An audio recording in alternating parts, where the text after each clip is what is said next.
We are going to be starting here soon.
Good morning, everybody.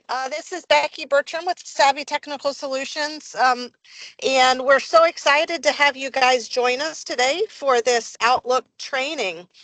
I'd like to introduce you to Jennifer Stewart, who's been providing training for us for a good decade, probably, something like that. It's been a while. And you have quite a YouTube following, don't you, as well, Jennifer? Yes, thank you. I do. So Jennifer does a lot of personal productivity training on Office apps as well as other apps. She does all our Teams training, SharePoint training for us as well. And so we're excited to have her today just to give you some tips and tricks on working with Outlook. With that, I will be quiet and let you take it away. Oh, wonderful. All right. I was expecting more announcements, but we will jump right in. And just so you all are aware, I am not the typical person to put up a PowerPoint and go slide by slide. I love to teach in demonstration styles, so that's what we're going to do today. And that is how I do a lot of the training for Becky's clients.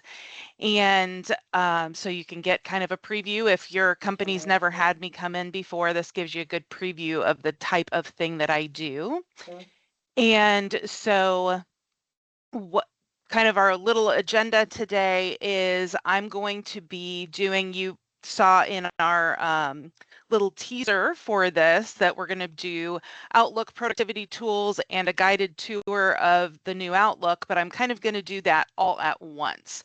So we're going to get a tour of the new Outlook. And as we're doing that, we're going to go through all the different productivity tools, where they live now, how they work, what I recommend, all that good stuff. So let me go ahead and get started then with sharing my screen. And here we go. Nice picture of my husband and I. All right. And so I've got my screen shared here with you. If we have any questions about the old Outlook or classic Outlook and how things compare, I can bring that up, but I'm really going to focus on staying in the new Outlook and giving you a preview if you haven't been in the new Outlook, give you a preview of how it's working, or if you're in the new Outlook, you can kind of play along with me, bounce back and forth to your new Outlook if you want to, and look at where things are. And I may have some things in different places than you do. And so just be aware of that. And I'm going to probably explain why that is here at the beginning. But if anybody has any questions at any time, feel free to put that in the chat. I will be stopping periodically, especially when we talk about a productivity tool. I'll stop and I'll see if anybody's got any questions. I'll try and check the chat, and hopefully Jamie's going to help me check the chat as well. And so this is very interactive. I want it to be so. And I love having lots of questions, making sure that this is exactly what you want. And so that is our focus today, is making sure that you get the questions answered that you need. So let's start off by talking about, as I said, why my screen might look a little bit different from yours. If you have the classic Outlook, you already know why your screen looks different from mine. But if you're using the new Outlook, why may your ribbon at the top look different? Why may it be laid out a little bit different? And so there's lots of different options that you have in the new Outlook. Many of them you had in the classic, but many of them look and feel completely different. So the first one that I like to point out is your ribbon itself. So some folks that I have worked with feel like they want kind of that classic ribbon, the way it used to look. If you're that person and you're currently seeing this skinnier ribbon, all you need to do is go to the far right-hand side, right by where mine says Copilot. You may or may not have that in yours, and I'm not going to go into much detail there, but we're going to really focus on the Outlook tools that everybody has, but you may or may not have that there. And so if you click on the little caret, the down caret, down arrow, whatever you want to call this little guy, then you can go to a classic ribbon feel, which is a little bigger, has your labels, has the icons, feels a little bit more like what you've had in the past. This is a great option. What I will tell you is this is not customizable. So if you choose this view, this is what you get. So just know that if you're going to do the classic ribbon look and feel, then this is how it's going to be laid out. And there's nothing wrong with that, just it's a preference kind of thing. So that's one option for your ribbon. But if you're going to stick with this simplified ribbon, which is the new ribbon, then you can make a lot of changes to the way this looks. And the reason I point this out at the very beginning is because some of you may not see rules sitting here. You may not see certain things up here that I have. And that's because yours are sitting below the fold, if you want to call it this. It is in the more options. This is where you may be seeing rules and some other things that maybe you use on a regular basis. So that was in the dots on the far right-hand side. And I highly recommend, just this is kind of a side note from someone who deals with technology and productivity all the time, I highly recommend you always click on those dots. Just see what's there, see if there's something that might be helpful to you that's kind of hidden and you may not have known it was there. And this is true, most menus are headed this direction with the 3 dots, whether it's 3 vertical dots, 3 horizontal dots, whether it's a box of dots. That's kind of where we're headed with menus. And so I highly recommend that you click on those and explore. With that, you will not usually break anything. In fact, I would say 99% of the time, you won't break anything if you go ahead and click on those dots and just learn what's there. And so again, this may be where some of these things that you're seeing that I have pulled more toward the forefront, they may be hidden in this more options menu. So from here, we're going to go to customize. You do have the option, if you click this little down arrow, actually, they have hidden that too. It used to be that customize was there, but now you click on these dots, go to customize. this is where you have so much control over your ribbon. And so I highly recommend spending some time playing in here, move things around. You will not break anything.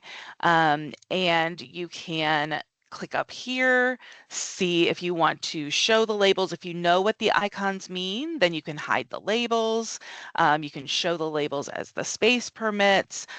Just kind of pick what works the best for you and how you know yourself to be.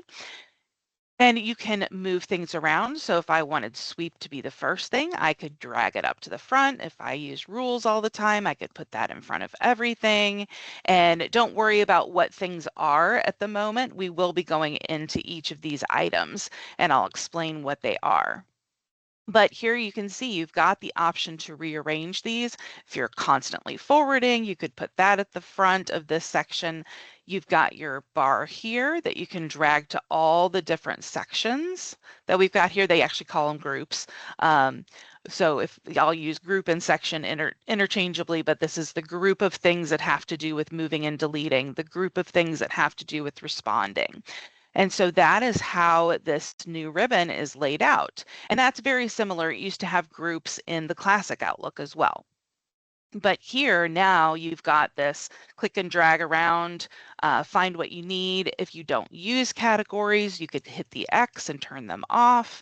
If there's something that you're looking for and you don't see it, look here in the bottom section. So if you're looking for the block grouping and you want to add that in, you can click the checkbox. It'll automatically add it to the group that it's normally in, which in this case happens to be up here in the move and delete section. You could add your own group for all the things that you do on a regular basis. And you can rearrange up. I find it easiest to rearrange up here. You can do some other rearranging. You can see all these little box dots. You can grab and this is what I always have trouble with. You won't let me move certain things. But here you can delete different groups of things from here. Let's say, so you can see this group report. I don't use that. And so I could delete that group and then I could add a new group. And let's see if it'll let me, it won't let me move that group, but you can change the name of the group. So you can see this is so customizable. And so this is a place that I would spend a little bit of time exploring and see what you need. And I'm going to take this block back out. I don't use that very frequently. And we may even rearrange back so you can kind of see this again. Put this kind of back to the way it was before. And so this is the first place that I would start. Actually, maybe the second place. I'll show you the first place here in a second. And get this laid out the way that you want it if you're not going to use that classic ribbon. So the first place I might actually go is let's talk about the settings. So the settings is in a new place. For those of us who've been on Outlook for years and years, we were so used to File being up here. And if you click on the lines, you're not going to get to File. You're just going to shrink that left-hand side. And this is called your folder pane, by the way. So you will shrink your folder pane by clicking the lines and you're never going to find File. So what we're looking for is the things that used to be under File are now in the settings area, and that is a gear in the upper right corner. It looks like a gear. Some people think it looks like a flower. Whatever you want it to be, it's fine. But you can click on that, and here is where all those different things are. If you had multiple accounts pulling into your Outlook, that's where this lives. So instead of that account settings button that we always used to click on, now it's got it in a new, more updated and modern look and feel. And then here you have all the things that you're used to that used to be in that file menu. Your automatic replies or out of office. You've got signatures here that you can work from. You can still work from signatures within an email, which I'll show you in a second. And this is very similar. Everything is laid out pretty much the way it was before. So I won't go through all the nuts and bolts of how to do everything, but I did want you to know where these certain things are. Categories are per account. So if you do have multiple accounts coming into your Outlook, just be aware of that. And that's why you choose an account and then you go into your categories.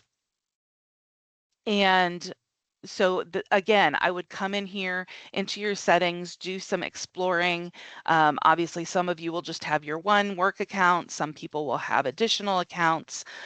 So you'll explore in different ways. So I don't want to overburden the people who don't have multiple accounts with confusion there.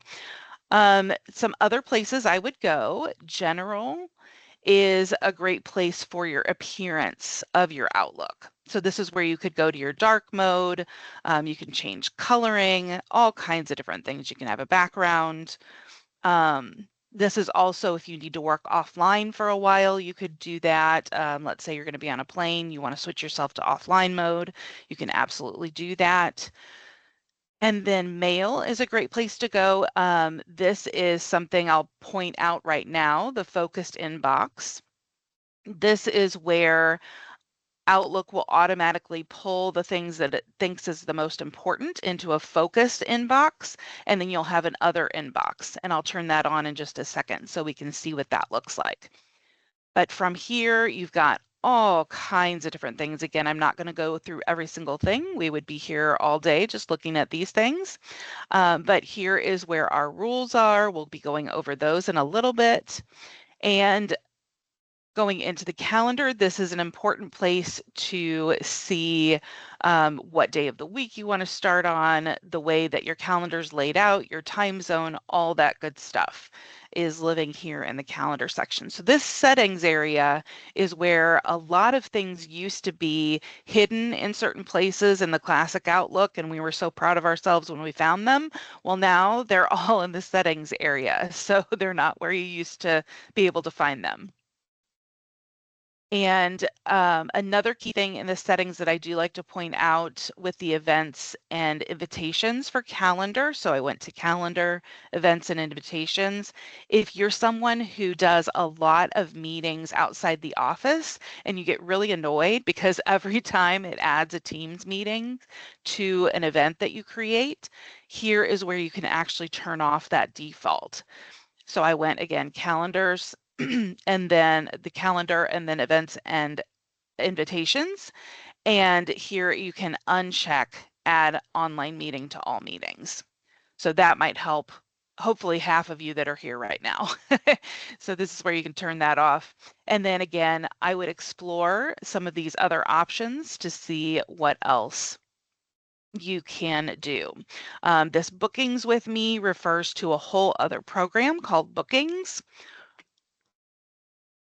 And that is where people can schedule times to meet with you. And so that's a whole other thing that you could explore that integrates in with your Outlook if that's something you're interested in. So those are the key things that I wanted to point out in our settings. Let's go back to okay, and I'll go ahead and save my change. So it has that whole, everybody that's used to using Word and you would close out of it, would ask you if you want to save. It's got that same thing built in here. And most things are going to auto save, but every once in a while, if it's a big change, then it needs to actually have you save changes. But what I'm going to do is I'm going to go back actually to mail, and we'll go back to this focused inbox. We're going to start here as far as our productivity tools are concerned. And so here you can choose that I want messages sorted into focused another. Many of you may have had this just automatically happen to you in the classic Outlook. It got introduced and then everybody was freaking out because they didn't understand it. So now you've got really good control. You do in your classic Outlook as well have control over whether this is on or not, but it's in a new place. So if you happen to still be on classic Outlook and you're just kind of getting a preview of the new Outlook, the classic Outlook, it still lives in the view menu for your layout, and in here you go to your settings gear and then go to mail, and that's where it lives. So I'm going to go ahead and do this so that you can see what it looks like. And many of you are probably familiar if you were forced to do this at one point. So here it is pulling in the things, and it being Outlook. Outlook is pulling in, and this is actually AI happening in the background, pulling in the things that you tend to look at on a regular basis and things that aren't from, social media. They're not from a place that's sending a newsletter, things like that. Those are typically what it'll try to pull into the other section. And then it has your most important emails in the focused. This helps a lot of people, but then there are another subset of people where this is super confusing and they want to see everything in their inbox. They don't want these two separate sections. So just know who you are, and now you know where to turn this on and off. And you can see my other is actually pretty empty because I don't get a whole lot of emails in this account.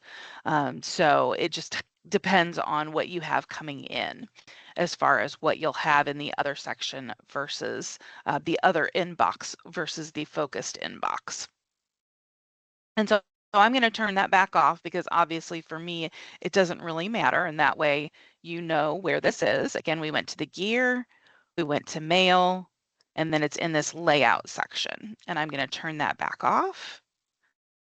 But that could be super helpful for anyone who doesn't currently have it turned on and could benefit from the system starting to sort some of your emails for you.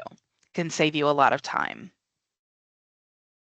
Any questions about anything that we've had so far? Feel free to unmute and ask a question or put it in the chat. Got another person coming in. All right. All right, and I'm gonna pull the chat over for myself here real quick, just so I make sure I don't miss anything. Hopefully, there we go.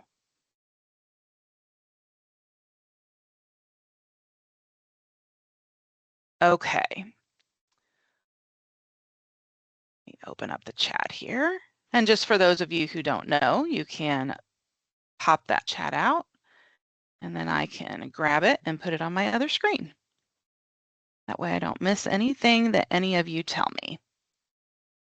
And that's a Teams tip, just FYI. Okay, moving on.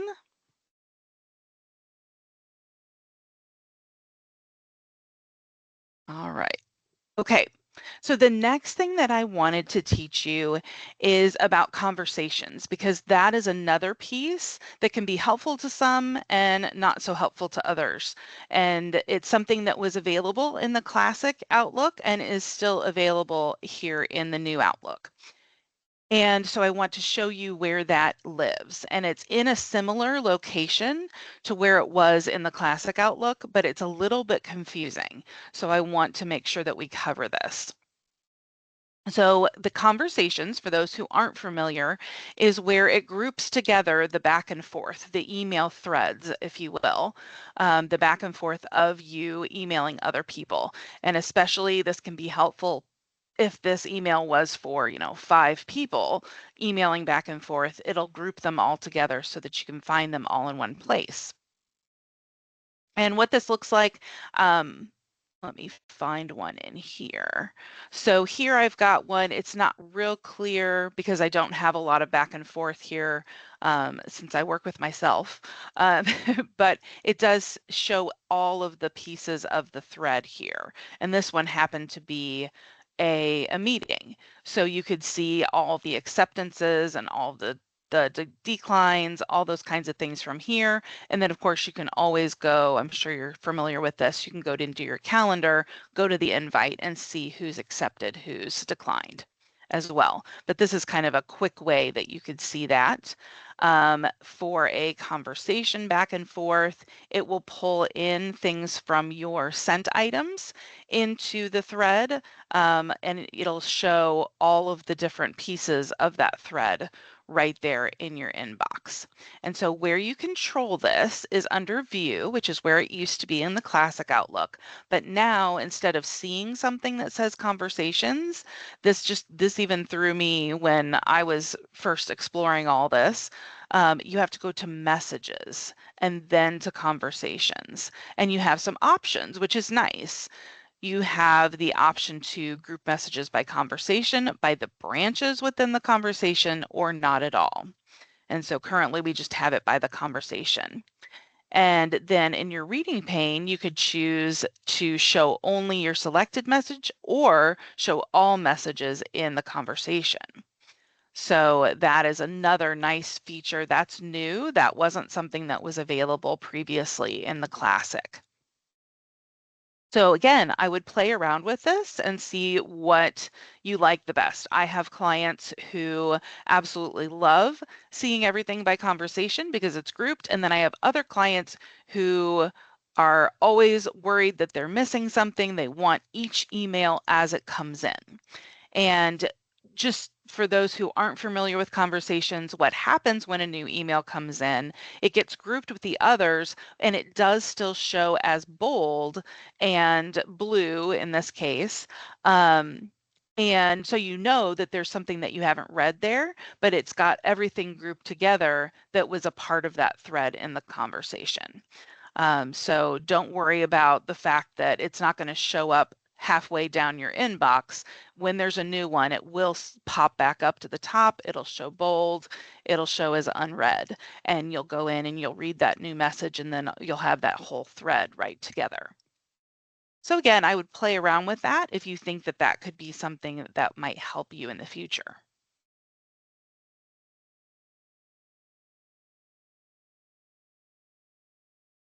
The next thing that we'll go through is just a brief discussion. This is more of a productivity discussion. Just a brief discussion about folders, because that is still one of your biggest productivity pieces in Outlook. However, I have been doing what I do for about, oh gosh, almost 15 years now. And at the very beginning, I always pushed folders. I always taught folders, got to file things in folders. And now, with the way that they have so many productivity tools here in Outlook, folders don't have to be the way. And a lot of people still have that preconceived notion that you have to organize by folders. If you're someone who doesn't like to file things and you know you just won't do it, that can be really overwhelming. And so instead, now I teach you're going to go in one of two buckets.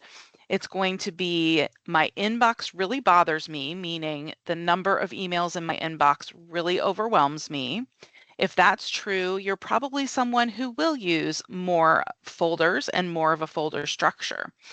If you're someone who says, the amount of emails in my inbox doesn't bother me, it's just getting to the things that are coming in that's overwhelming to me, but I don't care about things sitting in my inbox that are done or that I just don't feel like filing away. I'd rather use the search, and I know that I'm somebody who won't file things. That's actually okay now. And so you would use a completely different system than someone who's going to use a full folder structure. And so what we're going to talk about today are, in addition to what we've already talked about, are tools that you can use to have your inbox be more of that task location and how you can organize that to keep track of what needs to get done. And I do also recommend using Microsoft To Do, which is the old Outlook tasks for those who aren't familiar. We're going to talk about that as well. I wouldn't completely use your inbox as a task program because it's not built to be that. But you can do kind of a combo with several of these tools, and every single person that's here right now will do this differently. And that is the way it should be. You all will have different things that resonate with you. And so that's why I'm going to talk about multiple different tools, and you're going to put together what you can, what is the best fit for you, and helping you get your things done and keeping track of what needs to get done. So if you're someone who's going to use a folder structure, they have a couple of new things with the folders. I highly recommend creating your folder structure under your inbox. So you're probably familiar with that. You right click on the inbox, you can create a new subfolder and then create subfolders from there. But what they have now is you can see my financial is above actions. So it's not in alphabetical order. So you do have that option now. If you want them alphabetized, you can right click, and actually this always throws me off. They actually moved it. But you can go through and I will find that for you. I don't know why it's not crossing my mind here, but you can move these around all you want. I could have financial at the very bottom, however I want to do it. And I think it even moved it somewhere else. Oh yes, it moved it outside. That's not what I wanted. There we go. So you can move things around however you need to within these folders, within the folder structure, I mean. And the reason I recommend keeping everything under the inbox is you can then click the little arrow to collapse everything and get to the system folders. Everybody gets confused because there's a lot of system folders now. And so you want to be able to get to those without being confused and wondering, is archive my folder? Is it the system folder? Now it has a new icon, so that's helpful. But that would be my recommendation if you are going to use a folder structure. And folks who don't want to use a full folder structure, you might still have a few folders. Some suggestions for that as far as organizing your email, you could have just the year and pull emails into the year. Let's say you're kind of in between. You are bothered by your inbox when it gets to, 10,000, but you aren't really bothered by your inbox if it's, at 2,000 or 3,000. And so you want to keep it at a certain amount that is more comfortable for you. You could create a folder for each of the years and then just take all those emails and put them in there. If you're someone who is a little worried about deleting certain things, you have a paper trail that you need to keep because of what you do, then that is a great solution for that. For folks who don't even want to keep it in the years, you could use your archive folder that's already built in here and put things in here that you just want to be able to search and you don't want them in your inbox. Lots of different ways that you can choose to organize this. Some people, some clients I've worked with, they might just have a done folder.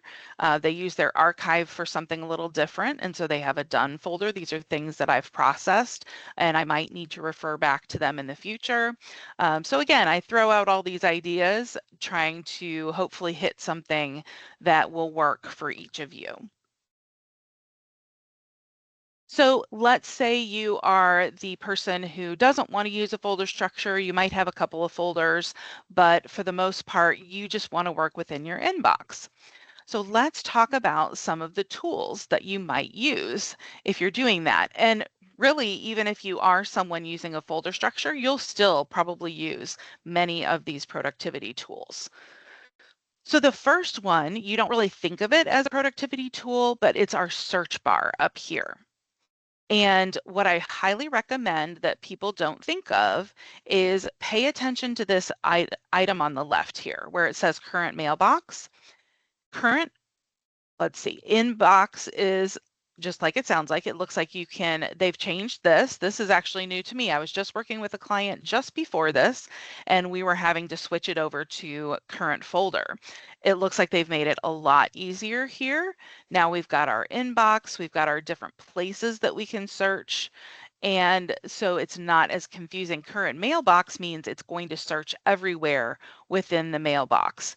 And by mailbox, it means this email account that you have going on. So in this case, it would search everything under that email account.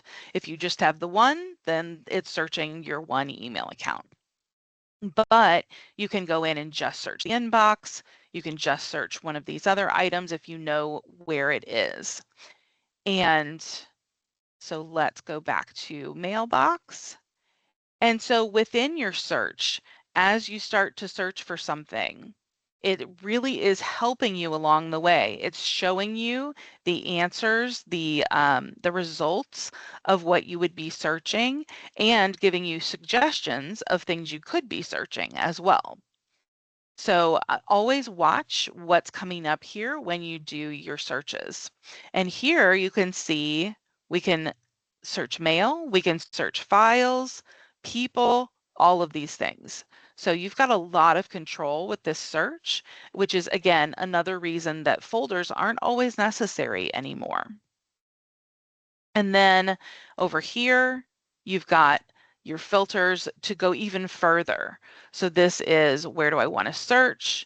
You can choose who it's from or to or whatever you need to. So this goes even a step further to do more of what you would call an advanced search in a lot of other places. And so how I did that, again, go away from here for a second. I went into my search. And then I clicked on in the upper right of the search area is the bars that kind of look like a Wi-Fi signal. And this is your filter option. And so this is where you can go and really do a deep dive search for what you're looking for.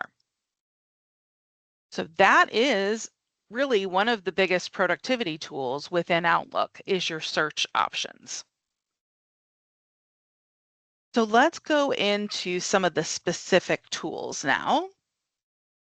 Let's first talk about flags, which obviously we had flags in our classic Outlook, but we're going to talk about some of the features and some of the things that have changed with that. So first of all, this even throws me to this day. If you're looking up here and you're like, well, where's flags? It's gone. It's because I have not selected an email yet. So don't let that throw you off. It still throws me off. Even when I'm teaching, I'll get really confused. And then let's go back to home. And so that was partially it as well. I was in the view still. So be sure you're in the home menu. But even then, it's grayed out. So I can see my flag, but I can't get to it. It's because I haven't selected an email. So don't let that confuse you. Once you select an email, everything lights up and it's ready to go. So with our flags, when we hover over the email, they do still have this, this is called a quick click. And so you can do a quick click on a flag. The flag will automatically make this item due today. And at least that used to be the classic. Let's see what it does here. Okay. So I can go over here. Okay, so it looks like they've changed it to where the quick click does not assign a date to a flagged email. It used to be in the classic Outlook, it automatically had it flagged as due today. So if you're still using classic, just know that when you flag something, it's marked as due today. And now in the new Outlook, it's going to flag it as no date, and then you can go in here and choose what you would prefer as far as when it's due. Now, the hard thing about flags is even though you're marking it as due today, tomorrow, this week, it's not creating any kind of reminder for you. So that is one bummer in the new Outlook. They don't have that option to create a reminder with a flag. Instead, now you can use this paired with Microsoft To Do. You can go into Microsoft To Do, which we'll go through this a little bit more in a minute. Go to your flagged email, and then now you can come in here. This is the one that I was working with, I believe, and I can click in here and I can add a due date here. I can add a reminder here. This is how they're moving everyone, is instead of having a flagged email and trying to run everything from there, they're trying to get everyone into this task system where your flagged email creates this task, and then you can work with this task and do anything that you need to with it. So just be aware of that if you're someone who used to set reminders with your flags in the classic Outlook. That has changed to where you'll set the reminder in the task in Microsoft To Do that's associated with this email. So some of the other things with the flags, you still can mark as complete. You can still click on the flag to mark as complete. That nothing has changed there. And then you can still clear your flag just like you used to from this drop down. And then you can customize when something is due as well, which is a nice feature. But again, it doesn't give you a reminder based on that. It just lets you assign it. And so let's go ahead and move this back to a flag. So the reason that you have the option to organize by when it's due is if you're just exclusively going to use flags, then you're going to want to use this filter here and go to all of your flagged items, and then it's organized by when it's due. Or we can organize it by when it's due. We can come here and we can choose, let's see. Oh, it doesn't have our due date here. So they're still working on some of these things here. So you can see your flagged items. You can see when they came in. It doesn't look like they have due date yet to organize those. So that is one way that some people will use the flags, is to sort by due date and things like that. And they're still working on that in the new Outlook. And this here is oldest versus newest on top. So that is what that new button means. And you can see there's all these new options. If you want to select, you can see you already have the select boxes. Jump to, if you needed to jump, if you have a ton of them in there, you can jump to certain dates, which is really helpful if you know it was from last year. Then of course we just looked at this. I just turned off having just the flags. So that's what happened there. I'm seeing just the flagged items. If I click it again, it goes back to just my regular inbox. And so again, I would highly recommend just explore some of the options that are here. You can see if it's just to me, if you don't want to see things you were CC'd on, has files, mentions me. If you're not familiar with what that means, that is a newish feature in Outlook where you can put an @ and then somebody's name to mention them in an email, and it gives them a bigger notification that, hey, this is important. You really need to look at this, and says you were mentioned in this email. So that is flags. Let's next look at, let's go to the sweep and rules next. So sweep is a new item that you didn't used to have in the classic Outlook. And it's always existed, I won't say always, but for a long time, it has existed in the web version of Outlook. And now they're trying to get the web version to look like the version in the new Outlook. And that's why all these changes are happening. They're trying to get it so that the web and Outlook become seamless and they look the same, they work the same, they integrate with each other, they sync with each other. That is the reason for all of this craziness changing with the new Outlook. So if you weren't familiar with that, that's really what's happening here. They're trying to get that. So instead of having Outlook on your computer that does certain things and then the web version that does certain things, they want this all to be integrated together. So that's what's going on here. So now we have this wonderful sweep option. And so what does that mean? So if I want to sweep emails like this, the reason for the sweep is it's cleaning. It's helping clean up your inbox. And so that's why they've got it named that way. But there's several options that you've got here. We can do a sweep, a cleanup that moves all the messages from the inbox to a certain place, whether that means you want to delete them all, whether that means you want to file them all into a certain folder. I could create a folder from here. defaults to what it thinks you want to do. And then if you have a folder you've created, you'll almost always need to say move to a different folder. Then it gives you your full folder structure right here. So let's say in this case, I wanted a folder for Power Apps. Let's go create a folder. Okay, and I'll be really specific there. And so I can say I want to move all messages from the inbox into that folder. And so that's an option. My second option incorporates the next thing that we're going to talk about, which is rules. It actually creates a rule by using this sweep option.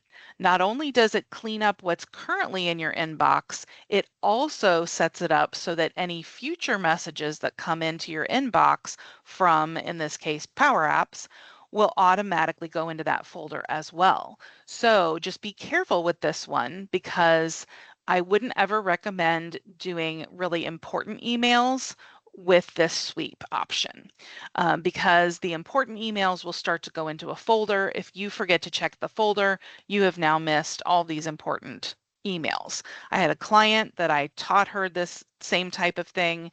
She decided once I left to use it for all of her employees, and then she was missing all kinds of emails. So I don't want that to happen to you. So if you're going to use sweep for the first time, use rules for the first time. I highly recommend just using it on unimportant or less important emails that you could take time to come back and read them later. Jennifer, so that's what happens. We had a quick Yeah. question about how is sweep different than creating using rules?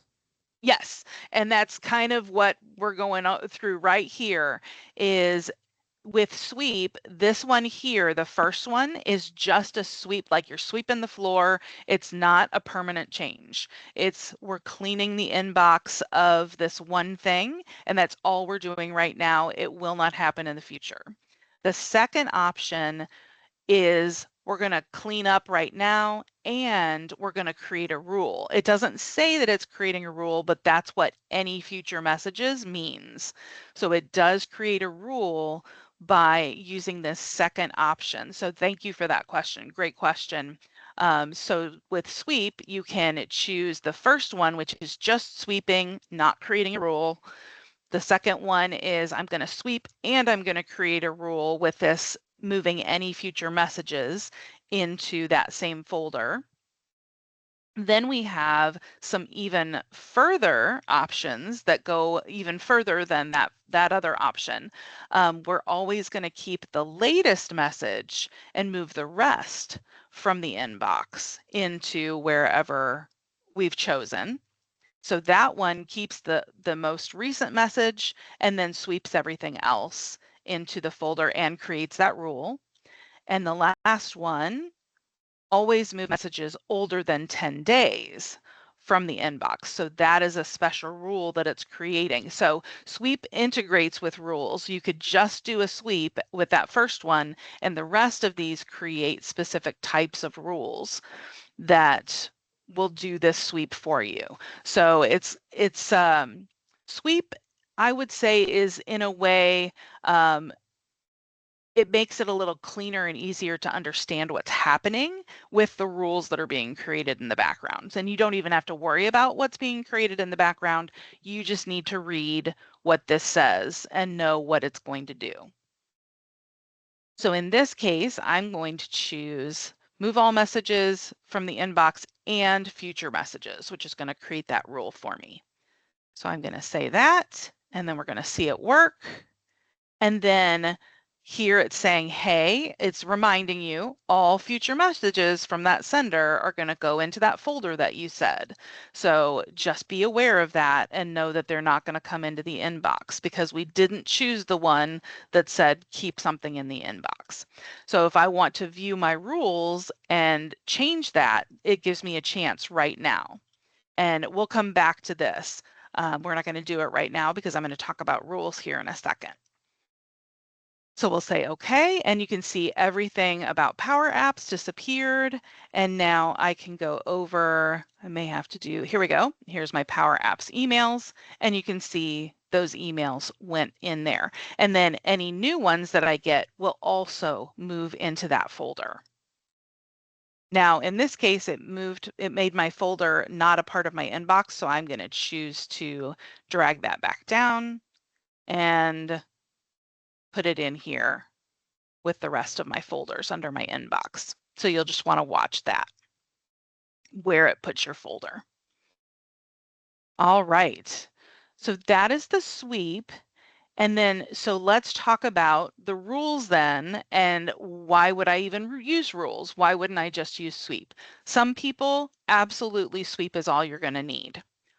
Rules is, it's an if this, then that statement. That's kind of how it's built. So if this is true, then do this action. That's basically what you're teaching Outlook to do. And most of the time, it used to be that that would be, if it comes from this email address, then move it into this folder. Well, sweep kind of helps you do that now. So rules are really meant in the new Outlook to be a little bit more nitty gritty, a little bit more robust than what it used to be, because you can use sweep to do those smaller ones. So let's look at some of the things that you could do with rules. So here, if you don't have rules up here, again, it's in your dots and you'll just have to find it over here.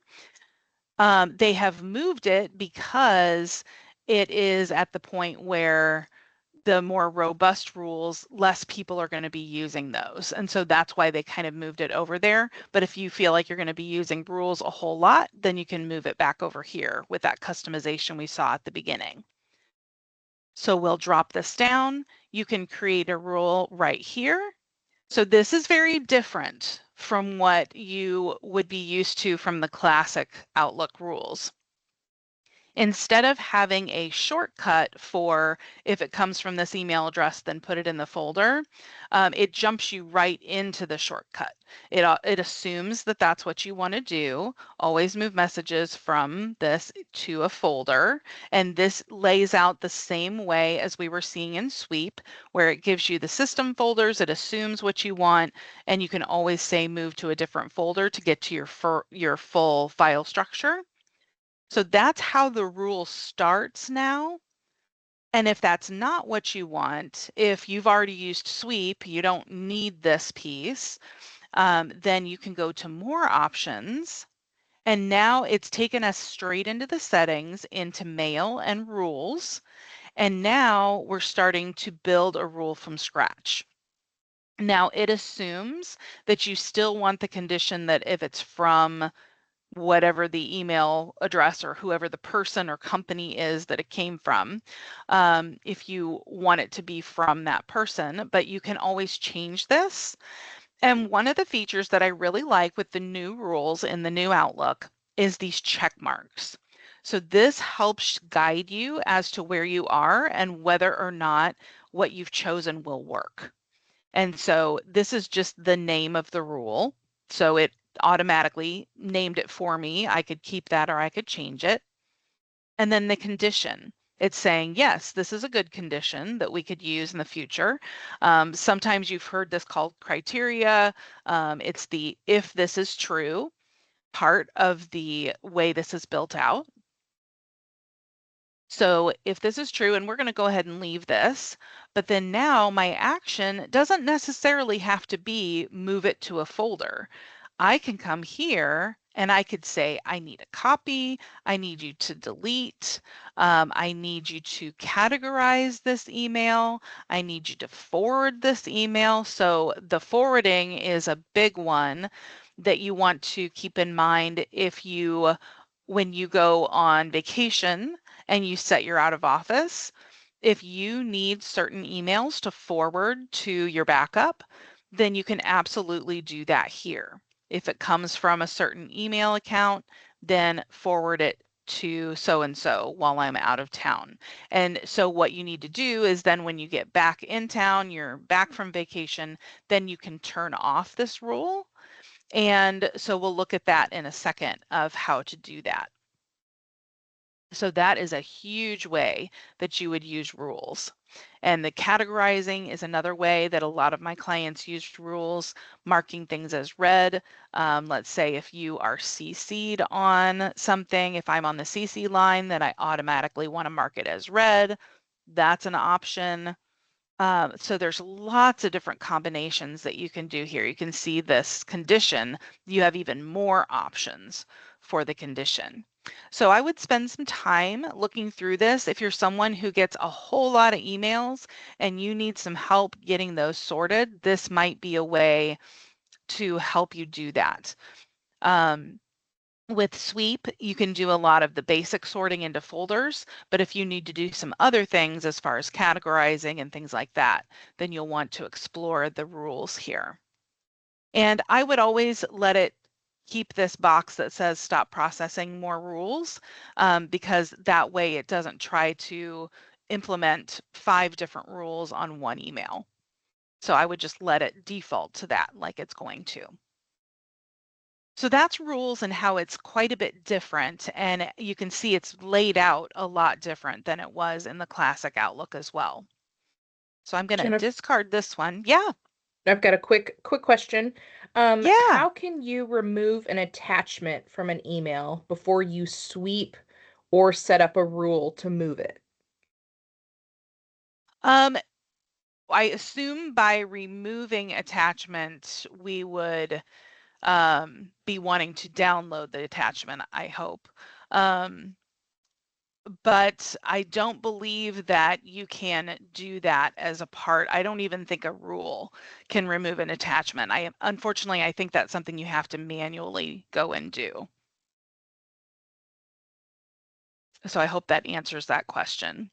And especially, and also if you can remove an attachment, you can download attachment, you can do both.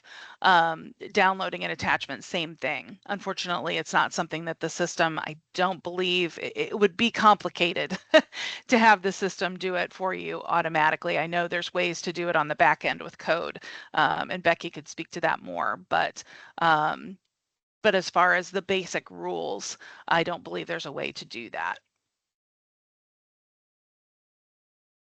All right.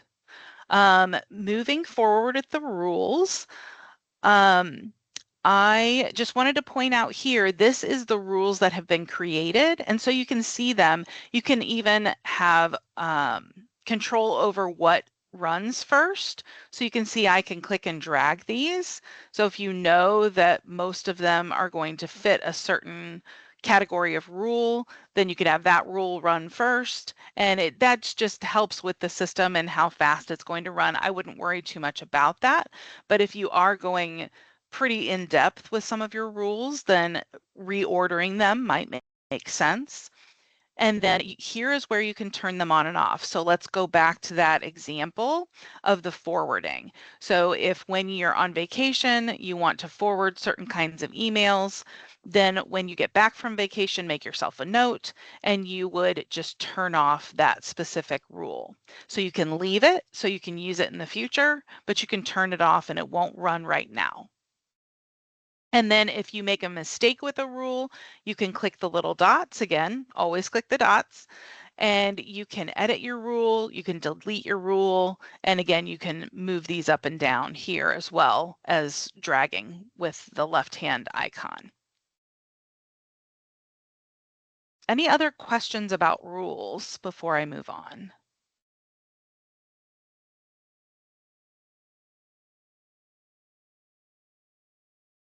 All right.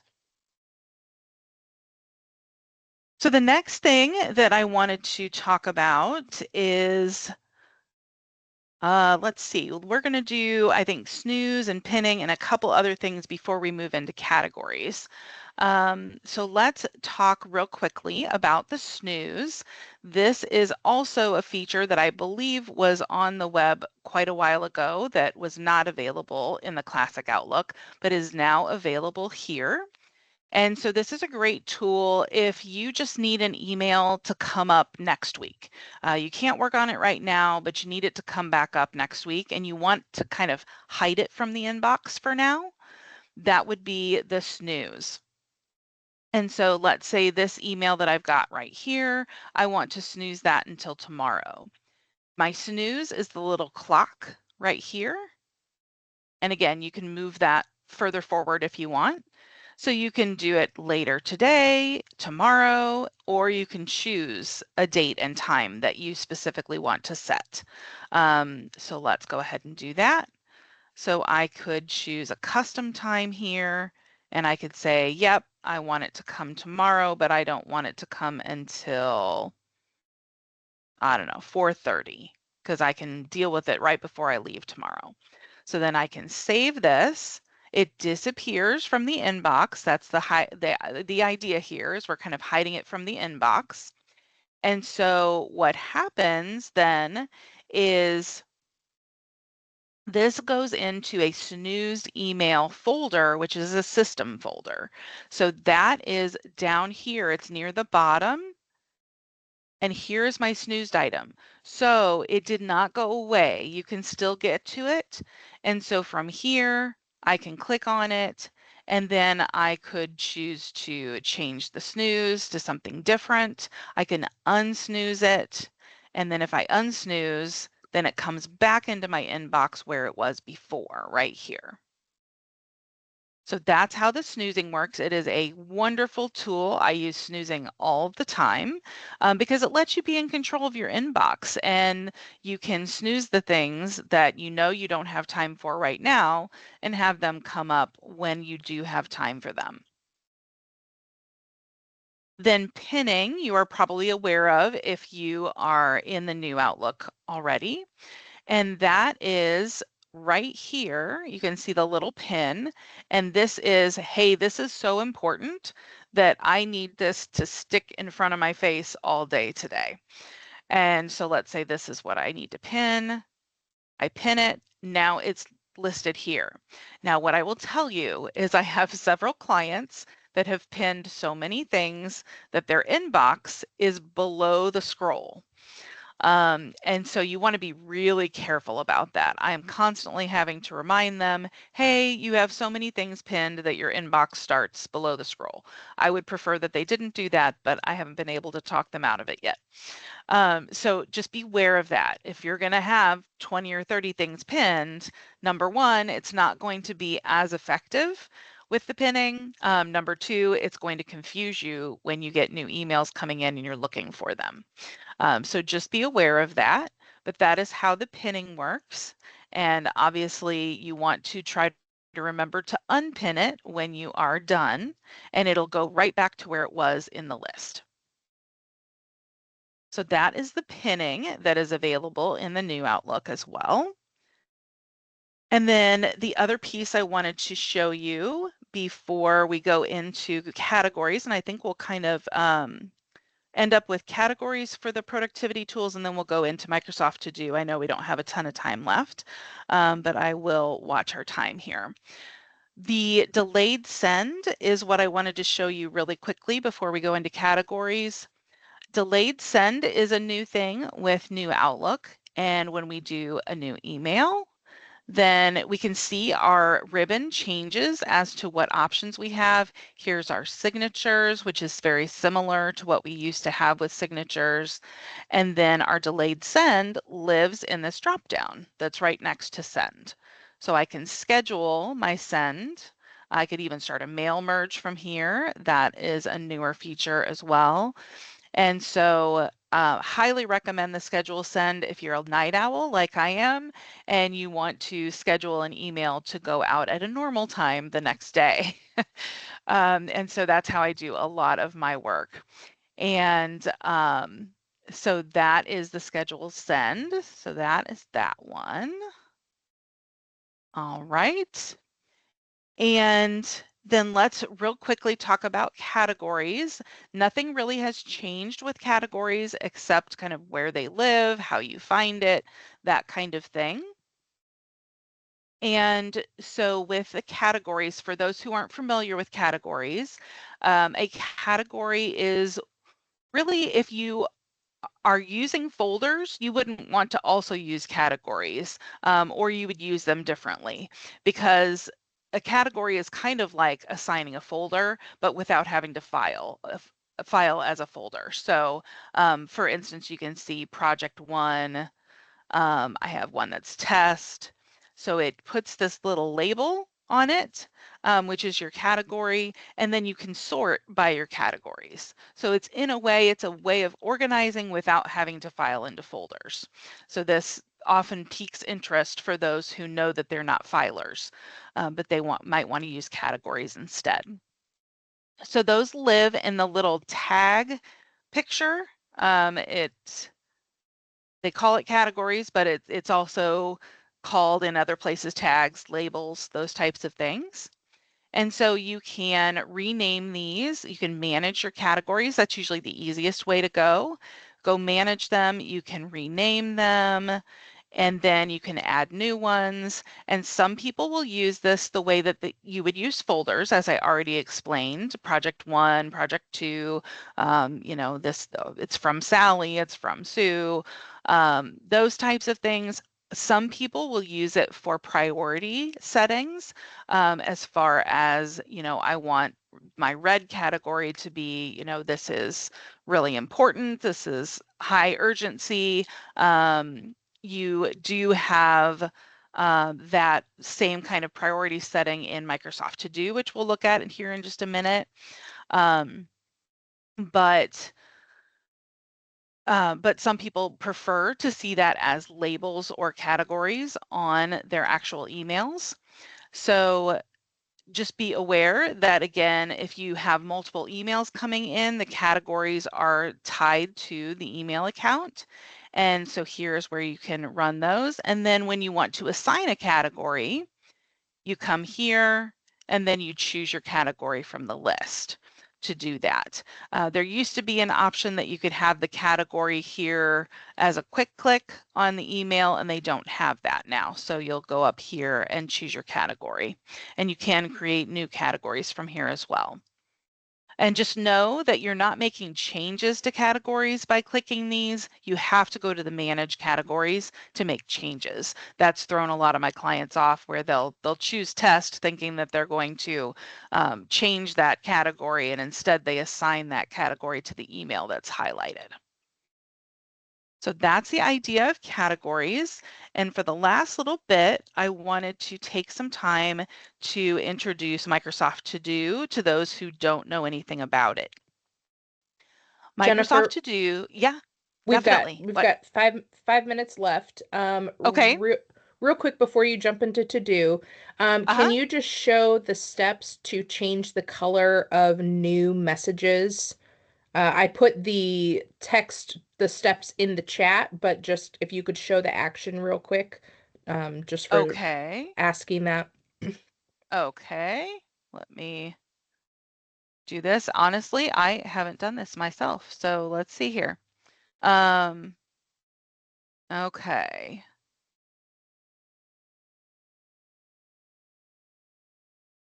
Okay, so if anyone's confused about the yellow ones, those are ones that are flagged. But then to change the color, I have not done this myself before. Actually, Jamie, why don't you walk me through? Because I have not changed the color of an email before. Let's see. The font color is, I'm sorry, font color. Karen, is that what you were asking about? If not, please let us know.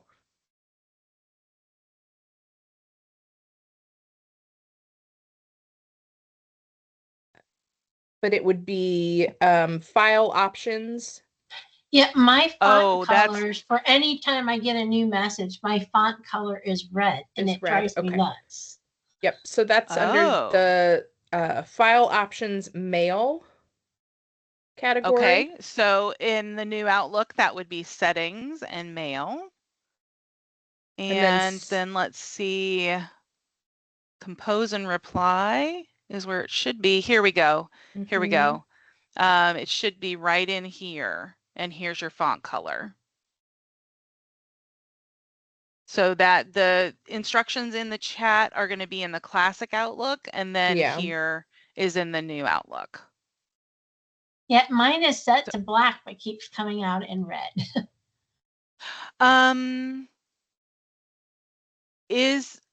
That's for compose and comply. That's not for coming into my. That's not new email. Okay, this may be something we'll research for you and get back to you on. Yeah, Karen, if you can stay on the call once the session's done real quick. Sure. That would be great. Thank you. All right. Anything else I needed to cover, Jamie? I don't think so. Sorry, that may have just eaten up your last 5 minutes. Well, then I would just say, everybody go explore Microsoft To Do. We already talked about it as far as flagging emails, but this is the new Outlook tasks. And I would just spend some time in here. The main thing that confuses everybody that I'll cover before the time is up is each of these sections. It is not that a task will show up in just one of them. It can show up in all of them. So don't let that confuse you. So that's the main thing I would say with Microsoft To Do. But it's a wonderful, wonderful tool, and you can take emails and create tasks from them by turning on your My Day over here, and you just grab an email, pull it over. You can see it says add as a task. You could even add as an event, but you can add a task, and then you can start tracking things and have reminders for yourself from that task. All right.